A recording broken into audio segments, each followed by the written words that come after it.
Hello friends, आज हम लोग बात करने वाले हैं 11 तारीख को हुए इंडसइंड बैंक के शेयर में जो कांड हुआ है उसके बारे में बात करेंगे। देखिए, मैं इसको कांड इसलिए बोल रहा हूँ क्योंकि बहुत से लोग बोल रहे हैं कि इंडसइंड बैंक के अंदर फ्रॉड हुआ है, लेकिन कुछ चीज़ें ऐसी हैं जिनको देख करके ऐसा लगता है कि इंडसइंड बैंक के अंदर ही फ्रॉड नहीं हुआ है, बल्कि इंडसइंड बैंक ने भी रिटेल इन्वेस्टर के साथ एक फ्रॉड किया है। देखिए, मैं ऐसा किस लिए कह रहा हूँ, क्योंकि इसके कुछ रीजंस हैं जिसको मैं आपको एक्सप्लेन करूंगा अच्छे तरीके से कि हम ऐसा क्यों बोल रहे हैं कि इंडसइंड बैंक ने अपने जो इन्वेस्टर्स हैं उनके साथ एक फ्रॉड किया है। देखिए, मैं जो डाटा आपके सामने रखूंगा उससे आपको ये खुद डिसाइड करना होगा कि ये जो मैं जिसे फ्रॉड बोल रहा हूँ ये फ्रॉड है या फिर ये एक एक्सीडेंट है। तो फ्रेंड्स, देखिए क्या हुआ, 10 तारीख को जब मार्केट बंद हुआ तो इंडसइंड बैंक के मैनेजमेंट ने एक्सचेंजेस पे एक लिस्टिंग की, जिसके अंदर उन्होंने बताया कि उनकी बुक्स ऑफ अकाउंट के अंदर जो डेरिवेटिव सेगमेंट है उसके अंदर उनको कुछ 1500 से 2500 करोड़ रुपए की अनियमितताएं यानी कि डिस्क्रिपेंसी मिली है। इसका मतलब कि उनकी जो बुक्स ऑफ अकाउंट थी उसके अंदर कुछ ऐसी प्रॉब्लम थी जिसकी वजह से उनको 1500 से 2500 करोड़ रुपए का लॉस होने वाला था, और जिसकी वजह से उनकी जो नेटवर्थ है वो 1.5 से 2.5% जितना कम होने वाली थी। तो फ्रेंड्स, देखिए सबसे पहले कुछ जो जरूरी बात है, अगर आप स्टॉक मार्केट में सीरियस इन्वेस्टर है तो आप इस वीडियो को बड़े ध्यान से समझिएगा, क्योंकि ये समझना आपके लिए बहुत जरूरी है। देखिए, जब आप किसी बैंक में पैसा जमा करते हैं या फिर पैसा निकालते हैं तो उसकी रियल टाइम एंट्री होती है। उसी तरीके से आज की तारीख में, क्योंकि एवरीथिंग हैज़ बिकम ऑनलाइन, मतलब आप कुछ भी बैंक में करते हैं वो कुछ भी चीज़ रिकॉर्डेड होता है। तो अगर आप कोई भी बैंक अगर कोई भी ट्रेड कर रहा है या फिर बैंक अगर कोई भी एंट्री कर रहा है, तो जब तक उसके अंदर इंटरनल लोग इन्वॉल्व नहीं होंगे तब तक वो गलत एंट्री कैसे हो सकती है और डिस्क्रिपेंसी कैसे हो सकती है। अगर आपने बैंक में कुछ पैसा जमा किया और वो व्यक्ति ने एंट्री नहीं की इंटेंशनली या गलती से, तो उसके बिना फ्रॉड नहीं हो सकता, उसके बिना गलती नहीं हो सकती।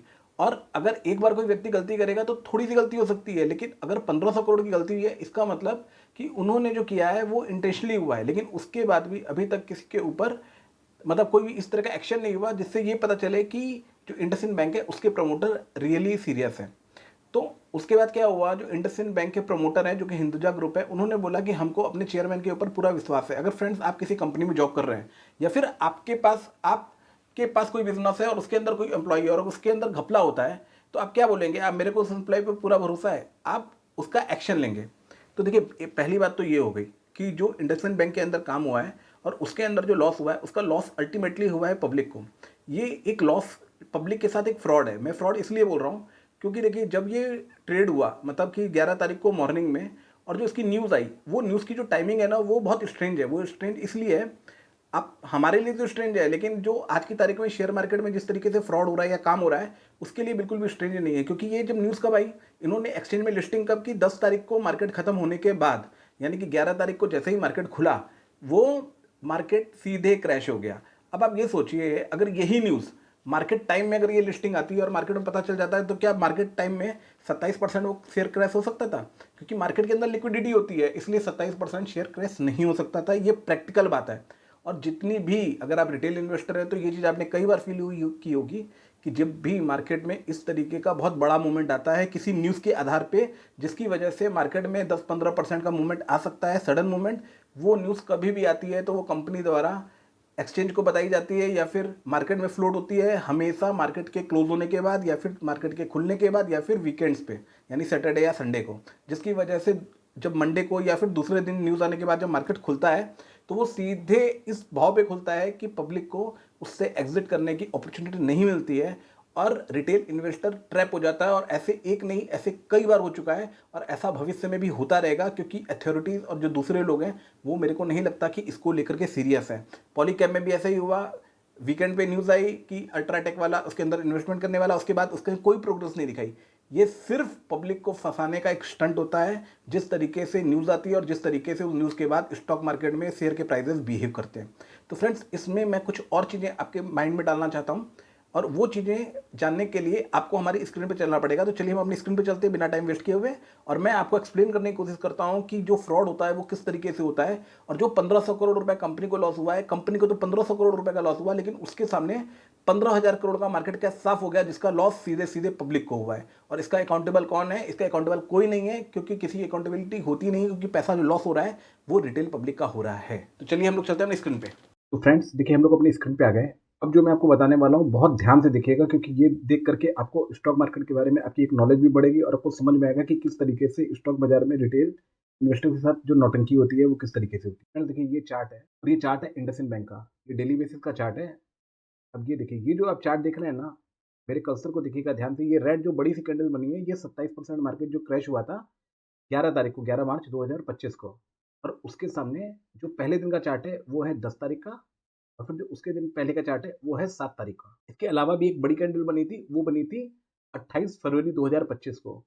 तो यानी ये कैंडल देख के लग रहा है कि 28 तारीख से किसी ने शॉर्ट करना चालू कर दिया था। लेकिन खैर छोड़िए, 28 तारीख को हम लोग बेनिफिट ऑफ डाउट देते हैं। अब हम लोग बात करते हैं सीधे अपने 7 मार्च का और 10 मार्च का। तो देखिए 7 मार्च को एक कैंडल बनी जो एकदम फुल बॉडी की कैंडल बनी, और इसके अंदर लगातार सेलिंग हुई और ये नीचे आ गया भाव इसका। उस दिन इसका जो भाव गिरा था वो गिरा था लगभग 3.5%, यानी इसकी प्राइस 3.5% गिरी थी। उसके बाद 10 तारीख को यानी क्रैश के ठीक एक दिन पहले, उस दिन इसका जो शेयर गिरा था वो गिरा था लगभग 4%, और उसमें भी लगातार जो गैप डाउन करके ओपन किया और उसके बाद एक बार भी इस शेयर को उठने नहीं दिया गया। तो यानी कि ये कैंडल देख करके आप देख सकते हैं कि कोई लगातार शॉर्ट कर रहा था। तो इसके लिए जरूरी है कि हम लोग इसका वॉल्यूम को देखते हैं।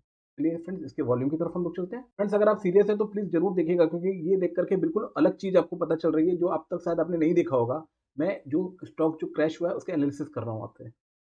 फ्रेंड देखिए ये इंडसइंड बैंक का मैंने एनएससी की साइट पे इंडसइंड बैंक का मैंने डेली का प्राइस वॉल्यूम का डाटा निकाला हुआ है। आप ये डाटा देख सकते हैं, ये जो डाटा है ये पिछले 3 महीने का डाटा है। आप देख सकते हैं ऊपर 3 मंथ लिखा हुआ है और यहाँ पे लिखा हुआ है इंडसइंड बैंक। तो देखिए फ्रेंड्स ये 30 दिसंबर से ये डाटा लिया हुआ है। जब मैं वीडियो रिकॉर्ड कर रहा हूँ, ये कर रहा हूँ मैं 15 मार्च को। फ्रेंड देखिए इसके अंदर जो एवरेज डेली जो वॉल्यूम जो क्वांटिटी जो ट्रेड होती थी वो एवरेज में होती थी 25 लाख से लेकर के 50 लाख तक की।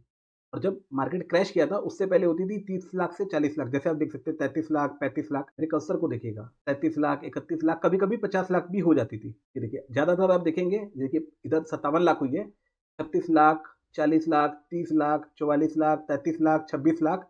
मतलब जो एवरेज इसकी क्वांटिटी जो ट्रेड होती थी वो एवरेज क्वांटिटी इसकी ट्रेड होती थी लगभग 25 से 30 लाख या 25 से 40 लाख के बीच में आप पकड़ सकते हैं। अब देखिए फ्रेंड्स जो 28 तारीख को मैंने आपको बोला था ना, 28 तारीख को इसके अंदर जो क्वांटिटी ट्रेड हुई वो ही 5,56,00,000, 5,56,00,000 यानी सीधे 10 गुना क्वांटिटी। चलिए इसको बेनिफिट ऑफ डाउट दे देते हैं अपने अपने उसके आगे जाते हैं। देखिए उसके बाद अपने जो क्वांटिटी ट्रेड हुई वो 61 लाख हुई, फिर 32 लाख हुई, 40 लाख हुई, 40 लाख हुई, मतलब 39 लाख। अब 39 लाख के बाद जो 7 तारीख थी 7 मार्च 2025, 7 मार्च को ये 39 लाख से लगभग 78 लाख हो गई। यानी इसकी क्वांटिटी बढ़ के सीधे जिस दिन क्रैश हुआ उसके 2 दिन पहले इसकी क्वांटिटी बढ़ के डबल हो गई। ठीक है, यानी 7 तारीख को 6 तारीख को जो वॉल्यूम हुआ था वो हुआ था 39 लाख का, और 7 तारीख को जो वॉल्यूम हुआ था वो सीधे हुआ 78 लाख का। अब देखिए 8 तारीख को आते हैं, 10 तारीख को सॉरी, क्योंकि 8 और 9 को सैटरडे और संडे था। 10 तारीख को जो इसका वॉल्यूम हुआ ये 4 गुना बढ़ गया, 40 लाख से लगभग 4 गुना बढ़ के 1,60,00,000 का वॉल्यूम हो गया। और दूसरे उससे पहले वाला दिन जो 77-78 लाख का वॉल्यूम हुआ था उससे भी डबल हो गया। यानी कि जो उससे 2 दिन पहले का प्राइस मूवमेंट था वो उसका चार्ट देख करके साफ पता चल रहा था कि इसके अंदर सेलिंग का प्रेशर आ रहा है, और उसका वॉल्यूम देख करके साफ पता चल रहा है कि इसके अंदर जो वॉल्यूम हो रहा है वो एबनॉर्मल वॉल्यूम हो रहा है। फ्रेंड्स ऐसा कौन था जिसको पता था, और जिसको अगर पता नहीं भी था तो ऐसा कौन था जो सीधे डबल क्वांटिटी या फिर डबल वॉल्यूम इसके अंदर होने लग गया? क्या ये एबनॉर्मल नहीं है? ये एबनॉर्मल बिल्कुल है। अगर आप इसको देखेंगे तो ये बिल्कुल एबनॉर्मल है, क्योंकि जो वॉल्यूम हो रहा था उसका जिस दिन मार्केट क्रैश किया उसके ठीक एक दिन पहले उसका वॉल्यूम 4 गुना बढ़ गया। और ऐसा होता नहीं है नॉर्मली। आप कुछ भी अगर रूटीन में कोई चीज चल रही है उससे वॉल्यूम 4 गुना बढ़ रहा है तो इसका मतलब कुछ ना कुछ ऐसे लोग हैं जिनको मालूम है, या फिर कोई ना कोई ऐसा व्यक्ति है जो शॉर्ट कर रहा है। अब ये तो इन्वेस्टिगेशन का विषय है कि वो जो अथॉरिटी है वो मालूम कर सकती है कि आखिर जो 4 गुना वॉल्यूम हुआ ये किसने किया, क्यों किया, किस वजह से किया। लेकिन जो लॉस होता है वो अल्टीमेटली पब्लिक का होता है, और जिसका अकाउंटेबल कोई नहीं होता, क्योंकि जो पब्लिक होती है ना वो एक भेड़ बकरी की तरह होती है और उसका काम होता है कटना। हम लोगों का कुछ भी वैल्यू नहीं है, जो रिटेल इन्वेस्टर उसकी कोई वैल्यू नहीं है, वो सिर्फ यहाँ पे पैसा वेस्ट करने के लिए आता है, तो पैसे को डुबाया जाता है और उसकी कोई सुनवाई नहीं है। म्यूचुअल फंड में भी यही होता है। म्यूचुअल फंड में आप जो पैसा डालते हैं आपके पैसे को एफआईएस को एग्जिट दिया जा रहा है, लेकिन कोई ये देखने वाला नहीं है, क्योंकि हमारी पीठ थपथपा दी जाती है कि अरे आप लोग बहुत पावरफुल फोर्स बन चुके हैं, म्यूचुअल फंड के थ्रू रिटेल पब्लिक बहुत ज्यादा ताकतवर हो चुकी है। ये सब कुछ नहीं है, खाली हम लोगों को फंसाने के लिए और हमारा पैसा लेने के लिए पूरा मार्केट चलता है। फिलहाल इस वीडियो में इतना ही। अगर आपको मेरा वीडियो अच्छा लगे तो प्लीज इसको लाइक कीजिए। मेरा नाम अमित है। बाय।